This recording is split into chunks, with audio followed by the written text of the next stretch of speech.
আগে ভাইয়ের কথাটি শুনেন, তারপর আমি কিছু কথা বলছি। অনুপ্রেরণার আরেক নাম শর্টস অফ লেউটার ভাই।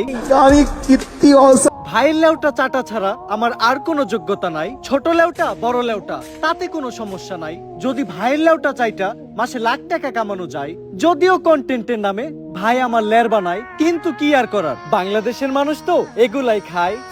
কেমন ছিল কন্টেন্টটা? কি বলছিস? কন্টেন্ট? এ থেকে কন্টেন্ট কই? তাইলে আমি এতক্ষণ কি বললাম? এইটা আবার কেমন কন্টেন্ট? এইটাই লেউটার কন্টেন্ট। এই লেউটার কন্টেন্ট মানে কি কোনো ইনকাম টিনকাম হয়? এই লেউটার কন্টেন্ট বানায়া আমার এক মাসের ইনকাম 40 লাখ টাকা। ভাই কোনো মতে কি আমার এই লেউটার কন্টেন্ট বানানো শেখানো যায় না? শোনো, তুমি যদি আমার কাছ থেকে এই লেউটার কন্টেন্ট বানানো শিখতে চাও, তাহলে প্রতিদিন তোমার আমাকে 10,000 টাকা করে পেমেন্ট করতে হবে। কারণ আমি তোমার কাছে আমার টাইম বিক্রি করতেছি। It's call value of time. আসলে আমি একজন এজেন্ট, তো দিনের বেলা ব্যস্ত থাকি। কোনো মতে কি আমার কাছে রাইতের সময়টা বিক্রি করা যায় না?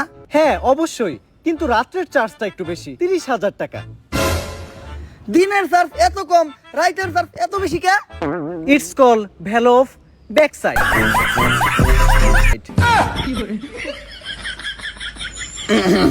হ্যালো ভাই, আমি তাদের বিরুদ্ধে কিছু বলতে চাই না। যদি আপনারা কিছু বলতে চান তাহলে কমেন্টে জানান।